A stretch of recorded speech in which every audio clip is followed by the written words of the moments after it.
He stood in the doorway like a promise that had finally kept its word, calm, controlled, uniform pressed sharp enough to silence doubt.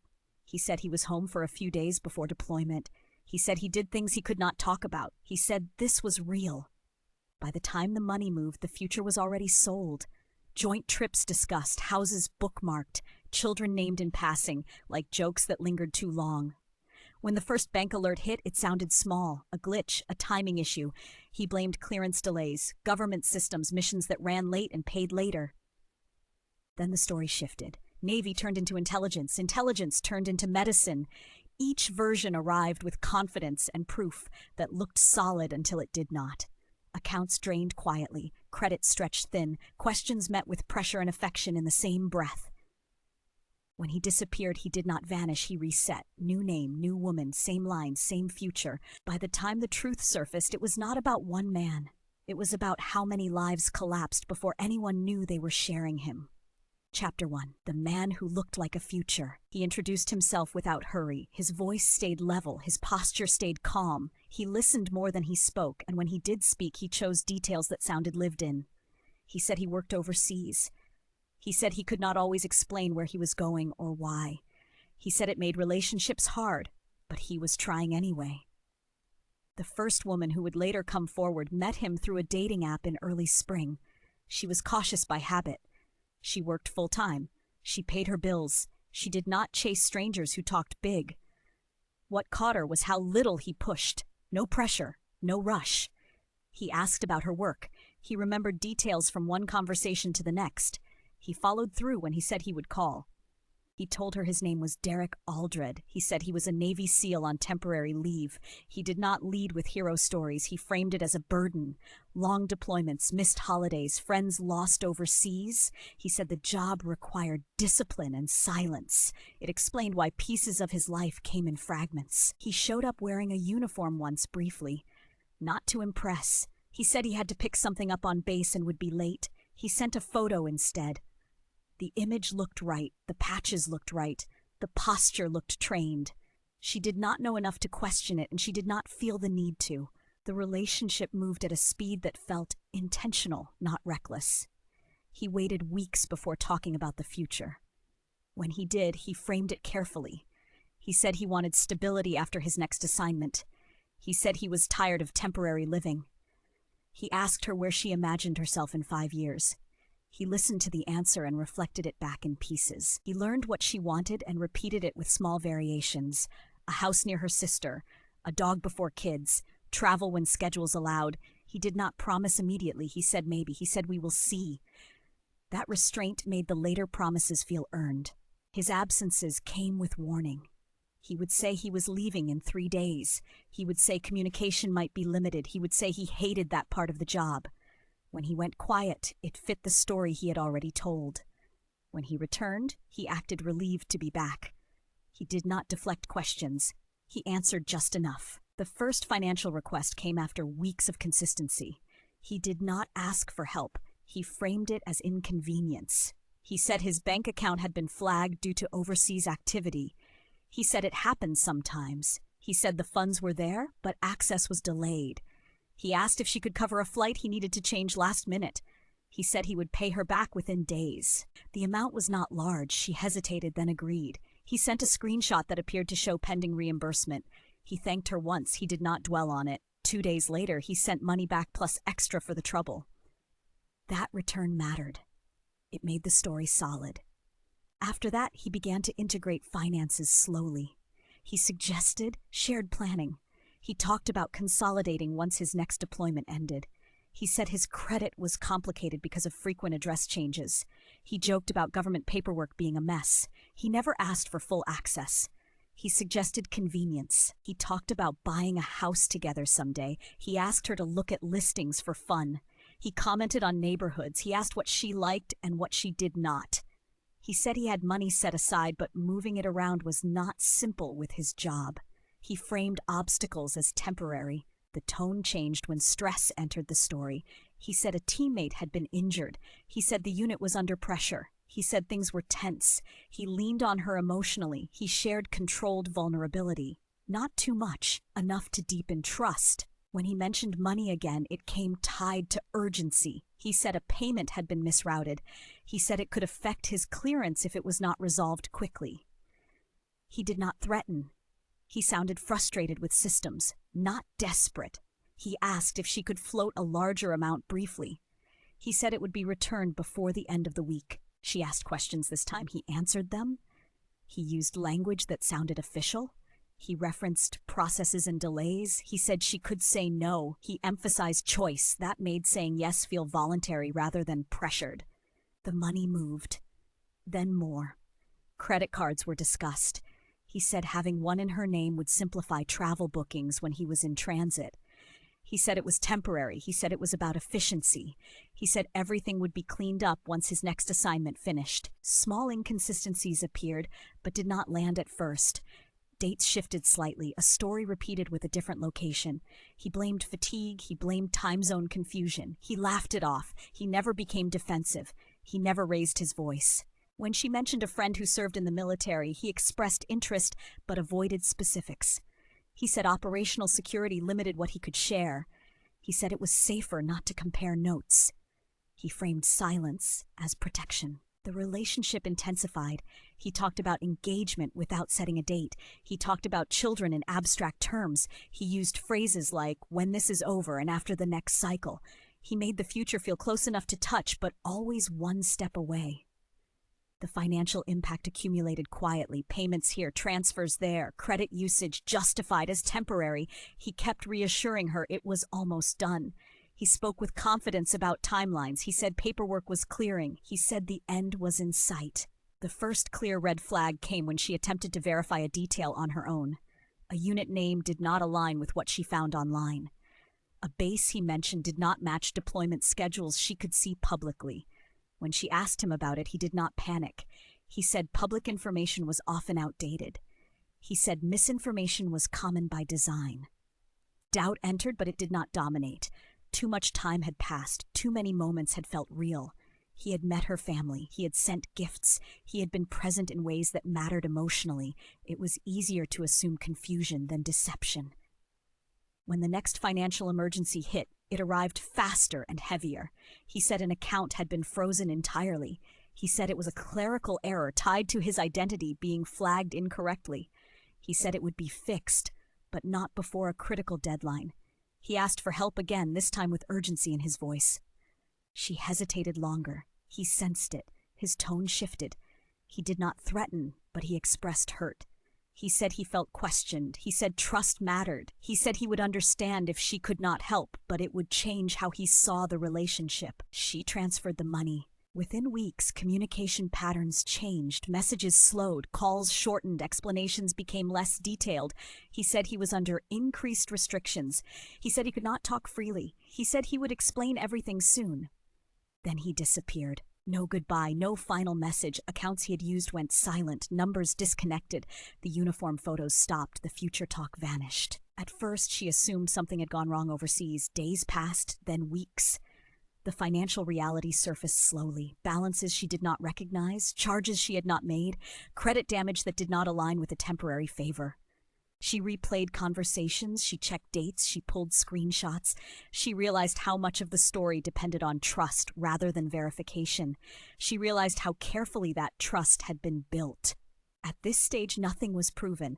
No investigation had begun. No pattern had been identified. There was only one woman, one man, and a future that had dissolved without explanation. The question left hanging was simple and devastating. Had the man she loved ever existed at all? Chapter 2. The pattern beneath the charm. The second woman did not know about the first. She lived in a different state. She worked a different job. She met him under a different name.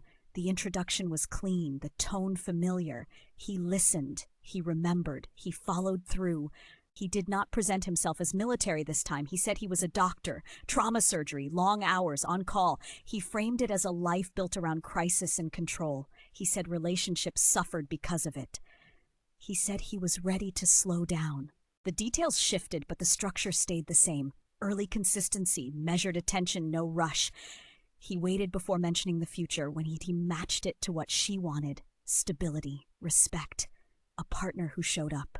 Within weeks, he spoke about stress at work, hospital politics, administrative problems, billing delays tied to insurance systems. He did not ask for money immediately. He complained, he vented.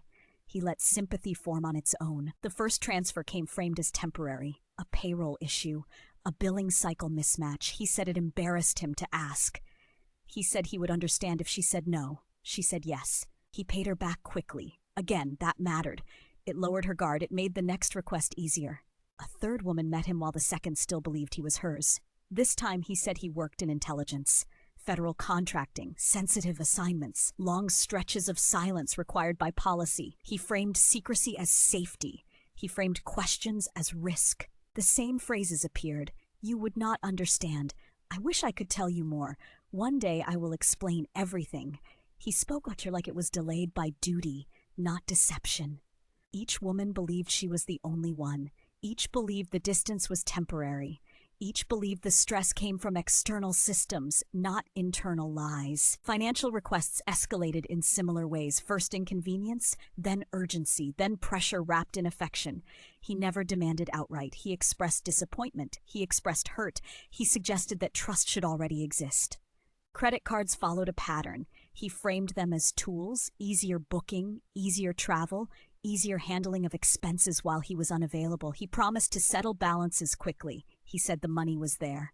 Access was the problem. Vehicles appeared next. He said his credit was complicated. Government contracts, address changes, security flags. He asked for help securing transportation temporarily. He said it would be in his name soon. It never was. When questions surfaced, he deflected calmly. He never exploded. He never panicked. He blamed systems. He blamed bureaucracy. He blamed enemies that could not be verified. He framed doubt as stress added to an already difficult life.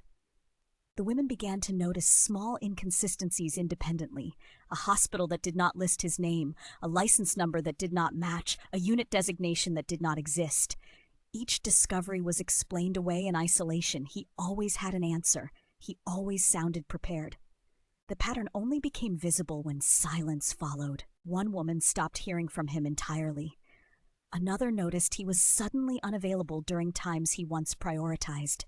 A third saw social media activity that did not align with his supposed location. They began searching quietly, not together, not yet. Each started with private doubt. One found a profile photo reused under a different name. Another found a similar story posted in an online forum about relationship fraud. Another noticed identical phrasing in messages she had saved. Promises, apologies, timelines. The first connection happened by accident. A message sent to the wrong inbox, a name that did not match, a face that did.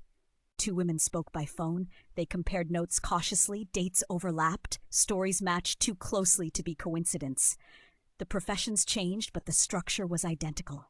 They shared screenshots, voice messages, bank transfers, credit statements.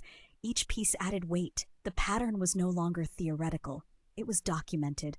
More women surfaced through quiet outreach, private messages, careful questions. Some did not respond, others did. The scope widened. Different cities, different years, same man. The name Derek Alldred appeared more than once, but not always. Sometimes it was different. Sometimes it was close enough to pass. The face remained consistent, the voice unmistakable. Financial damage varied, but the impact followed similar lines. Maxed credit, loans taken under pressure, savings drained in increments that felt manageable until they were not. None of it felt like a robbery at the time. It felt like helping someone you loved. The emotional aftermath hit unevenly. Some women blamed themselves, some blamed him entirely, some went numb.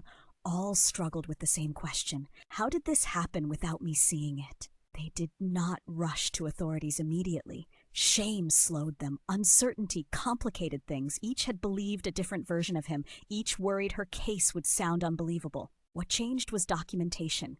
Together, the stories stopped sounding isolated. Together, the evidence showed intent rather than accident. They organized timelines. They marked overlaps. They highlighted repeated language. They noted the same emotional pressure points being used again and again. This was not a series of bad relationships. It was a system. The women compiled files, bank records, message threads, call logs, photos of uniforms and work badges that no longer seemed incidental. They prepared themselves for disbelief. When they approached law enforcement, the response was cautious. Jurisdictional lines complicated things. Crimes crossed state borders, identities shifted, some losses fell into civil gray areas rather than clear criminal statutes. But the pattern mattered. Investigators began verifying credentials. Medical boards returned no matches. Military records did not support his claims. Intelligence affiliations were non-existent. Each identity collapsed under scrutiny. What remained was a man who moved easily between roles, selecting whichever carried the most authority in a given moment. Soldier, doctor, agent. Each came with built-in trust and built-in excuses. As the investigation widened, more victims emerged. Some losses were small, some were devastating. All were intentional. By the end of the second phase, the question was no longer whether deception occurred. That was clear. The question now was whether the system would catch up to him before he reset again. He had vanished before. He had changed names before. He had moved on before. This time, there was a record following him, and it was growing. Chapter 3, Exposure, Arrest, and the Cost That Remains. The file grew heavier before it went anywhere. It was not one story, it was many, layered together, each incomplete on its own. When combined, they formed a pattern that no longer depended on belief. Dates overlapped, messages repeated, transfers lined up across states. The same promises appeared in different voices, sent to different women, weeks apart. Investigators moved slowly at first. Jurisdiction mattered, so did thresholds. Some losses fell into civil disputes, some into fraud, some into identity crimes. The challenge was not proving harm, it was proving intent across time and distance. The women stayed organized, they kept records clean, they resisted speculation, they separated what they knew from what they suspected. That discipline mattered when authorities began checking claims. Military service came first. Requests went out, records came back empty, no enlistment that matched, no deployment history, no unit affiliation that aligned with the stories told. The uniform photos did not prove service, they proved access to costume and confidence. Medical credentials followed. State boards returned no license. Hospitals listed did not recognize the name. Trauma surgery logs did not match his claimed schedules. Billing delays he described did not align with how payroll actually worked. The story failed under routine verification. Intelligence claims collapsed last. There was nothing to confirm because nothing existed. No contractor record, no clearance trail, no footprint that matched the authority he invoked so easily. What remained was a man who had borrowed trust by wearing roles that discouraged questioning. Soldier, doctor, agent. Each came with built-in excuses for silence. Each explained absence without requiring proof. As warrants formed, investigators tracked addresses. Some were temporary, some were borrowed. Some belonged to women who had believed he was building a life with them. Vehicles tied to his movements appeared under names that were not his. Phone numbers rotated. Email accounts vanished. When he was located, the arrest did not come with spectacle. There was no chase, no confrontation that matched the damage left behind. He was taken into custody during a routine moment when the story he was telling someone else paused long enough for reality to catch him. The name on record matched one version of himself. The face matched all of them. Charges followed where evidence allowed. Fraud, identity-related offenses, financial crimes supported by documentation rather than emotion, each count tied to records that did not depend on memory alone. In court, timelines mattered, messages were read aloud, transfers displayed on screens. Promises repeated back-to-back, stripped of context, sounded different. The future talk lost its warmth when presented as a pattern. Victim statements were not dramatic, they were measured. Some spoke briefly, some could not finish. The harm was not only financial, it was structural, credit damaged, careers disrupted, trust fractured in ways that did not heal quickly. The total losses were calculated through bank records and credit reports. The number mattered for sentencing, but it did not capture the full cost. It did not measure nights spent replaying conversations. It did not measure the hesitation that followed in every relationship afterward. The court recognized the pattern. Sentencing reflected repetition rather than a single lapse. The system named what had happened without mythologizing it. The man at the center of it all showed little outward reaction, no dramatic apology, no explanation that accounted for the years. He listened, he nodded, he said little. For the women, the outcome brought mixed relief. Validation came with finality. The story was no longer unresolved, but resolution did not restore what had been taken. Credit repair took years. Legal cleanup dragged on. Trust did not return on a schedule. Some rebuilt quietly, some spoke publicly, some chose never to talk about it again. Each response was valid. None erased the fact that manipulation had been calculated, not accidental. What lingered was the understanding that deception of this kind thrives on ordinary hope, the desire for partnership, the willingness to believe consistency equals truth, the instinct to help someone you think you know. There was no single failure that allowed it to happen. There was a sequence, each step small enough to rationalize, each choice made in good faith. The case closed on paper, the sentence was served. The records remain. But the cost did not end with the verdict. For those who lived it, the lesson was not about spotting a better lie. It was about how easily trust can be engineered when authority is performed well and questions are framed as betrayal. The future he sold never existed. What remains is the work of rebuilding a life that no longer assumes honesty is guaranteed.